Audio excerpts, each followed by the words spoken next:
Hi കൂട്ടുകാരെ, ഇത് ഫിഷിങ്ങോ ഒന്നുമല്ല. ഫിഷിങ്ങിനായിട്ടൊന്നും ഇറങ്ങാൻ പറ്റില്ല. അതുകൊണ്ട് തൽക്കാലത്തേക്ക് വെൽഡിങ്ങിൻ്റെ കുറച്ച് വർക്കുണ്ട്, അതിന് പോവുകയാണ്.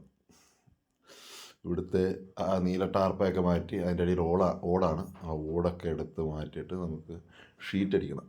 14 അടിയുടെ 7 ഷീറ്റും ഒരു സൈഡിൽ, അങ്ങനെ ഒരു അപ്പുറം ഇപ്പുറമായിട്ട് 14 ഷീറ്റുണ്ട്. 14 ഷീറ്റ് ഇനി ഈ ടാർപ്പയൊക്കെ മാറ്റിയിട്ട് ഇടണം. ഞങ്ങളുടെ ഷീറ്റൊക്കെ വന്നിട്ടുണ്ട്. സഞ്ജുവും റെജിയടിയനും എല്ലാം കൂടെ നിന്ന് ഷീറ്റെല്ലാം കൊണ്ടുവന്ന് അടക്കി വെച്ചിരിക്കുകയാണ്. അപ്പോൾ ഓടെല്ലാം ഇറക്കിയിട്ടുണ്ട്. ഇനി ഷീറ്റ് കയറ്റുന്നതിന് മുമ്പായിട്ട് പെയിൻ്റ് അടിക്കണം. പർലിങ്ങിലെല്ലാം പെയിൻ്റ് അടിക്കണം. പെയിൻ്റൊക്കെ എടുത്ത് മിക്സ് ചെയ്യാണ്. പെയിൻ്റൊക്കെ മിക്സ് ചെയ്ത് ഇനി അതിൻ്റെ അകത്ത് തൂത്ത് വൃത്തിയാക്കിയിട്ട് വേണം പെയിൻറ്റ് ചെയ്യാൻ. റെജിയടിയൻ തൂക്കാനായിട്ട് കയറുകയാണ്. എൻ്റെ പുറകെ ഞങ്ങളും പെയിൻറ്റും കലക്കി കയറുന്നുണ്ട്. ഞാൻ സഞ്ജുവും കൂടെ പെയിൻ്റ് അടിക്കാനും റെജിയടിയെ അത് തൂത്ത് വൃത്തിയാക്കുകയും ചെയ്ത് പൊടിയെല്ലാം അടിച്ച് കളഞ്ഞിട്ട് വേണം പെയിൻ്റ് അടിക്കാൻ. പർലിങ് മൊത്തം അടിക്കണം. പർലിങ്ങിൻ്റെ 4 സൈഡും അടിക്കണം. റോളറിൻ്റെ അകത്താണ് പെയിൻ്റ് അടിക്കുന്നതല്ല. റോളറിനകത്ത് മുക്കി ഇങ്ങനെ ഓടിച്ച് വിട്ടാൽ മതി. അതാകുമ്പോൾ പെയിൻറ്റ് ചെയ്യാൻ സുഖമാണ്. പെയിൻ്റ് എന്നല്ല പറയേണ്ട, പ്രൈമർ അടി എന്നാണ് ഞങ്ങൾ പറയുന്നതിന്. ഇപ്പോൾ സഞ്ജുവും ഞാനും ചെയ്യുന്നുണ്ട്. കുറച്ച് കഴിയുമ്പോഴത്തേക്ക് റെജിയടിയനും കൂടെ തൂത്ത് വൃത്തിയാക്കിയിട്ട് വരാം എന്നാണ് പറഞ്ഞത്.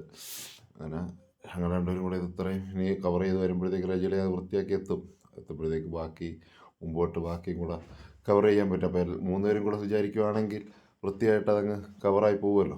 എത്രയും പെട്ടെന്ന് തീർക്കാം അത്രയും പെട്ടെന്ന് തീർക്കാനാണ് നമ്മുടെ പരിപാടി. അടിച്ചടിച്ച് ഇത്രയൊക്കെ ആയിട്ടുണ്ട്. പെട്ടെന്ന് അടിച്ച് മാറുകയാണ്. താഴെയും വീഴാൻ പാടില്ല. ഉച്ചയായി. ഒരു ഊണൊക്കെ കഴിച്ചിട്ട് ബാക്കി ഷീറ്റ് കയറ്റണം. ചെന്നിട്ട് ഷീറ്റ് കയറ്റുന്ന വീഡിയോ ഒന്നും പെട്ടെന്ന് എടുക്കാൻ പറ്റിയില്ല. ഷീറ്റ് കയറ്റി തുടങ്ങിയിട്ടുണ്ട്. ഒരു സൈഡിൽ 5 ഷീറ്റോളം കയറിയായിരുന്നു. ഇനി ഷീറ്റ് എല്ലാം കയറിയിട്ട് ലോക്ക് ചെയ്യണം. അപ്പോൾ ഒരു സൈഡിൽ ഷീറ്റെല്ലാം കയറ്റിയിട്ട് ബാക്കിയുള്ള എല്ലാം സ്ക്രൂ ചെയ്ത് വിടുകയാണ്. പിന്നെ സ്ക്രൂ ചെയ്യാനുള്ള എല്ലാം സ്ക്രൂ ചെയ്തിട്ട് വേണം മറ്റേ സൈഡിൽ ഷീറ്റ് അടിക്കാൻ. അങ്ങനെ ഷീറ്റിൻ്റെ എല്ലാം പണി ഒതുക്കേണ്ടത്. ഷീറ്റെല്ലാം കയറി ഇനി ഞാൻ സ്ക്രൂ ചെയ്യാനുള്ള എല്ലാം സ്ക്രൂ ചെയ്ത് വിടുകയാണ്. ഷീറ്റിന് മേളിൽ ഇച്ചിരി ഡേഞ്ചറാണ് ഇങ്ങനെ നിൽക്കുന്നത്. സൂക്ഷിച്ചിരിക്കണം. കാല് തന്നെയാൽ നിലത്തെ പതിക്കത്തുള്ളൂ. അപ്പോൾ ഇങ്ങനെയൊക്കെ പണിക്കൊക്കെ പോകുമ്പോൾ ശ്രദ്ധിച്ച് തന്നെ ചെയ്യണം. നമ്മൾ പിന്നെ എക്സ്പീരിയൻസ് ആയതുകൊണ്ട് നമ്മളിങ്ങനെ ഇന്ന് ചെയ്യുന്നതേ ഉള്ളൂ. പെട്ടെന്ന് ഒരു ചെറിയ ചാറ്റമഴയൊക്കെ ഉണ്ടെങ്കിൽ നമുക്ക് ഒരിക്കലും ഇങ്ങനെ നിൽക്കാൻ പറ്റത്തില്ല. കാല് തെന്നിപ്പോവും, താഴെ വീഴാൻ ചാൻസ് കൂടുതലാണ്. അങ്ങനെ ഷീറ്റിൻ്റെ എല്ലാം സ്ക്രൂ ചെയ്ത് കഴിഞ്ഞു. ഇതാണ് ഇപ്പോഴത്തെ ലുക്ക്. മൊത്തം കമത്തൊക്കെ വെച്ച് അടിച്ചു.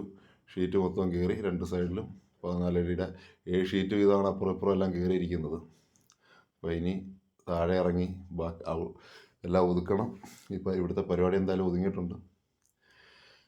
ഇതാണ് താഴെ നിന്ന് നോക്കുമ്പോൾ വീട്ടുകാർക്കൊക്കെ ഇഷ്ടപ്പെട്ടു. നന്നായിട്ട് വൃത്തിയായിട്ട് ചെയ്തു കൊടുത്തു.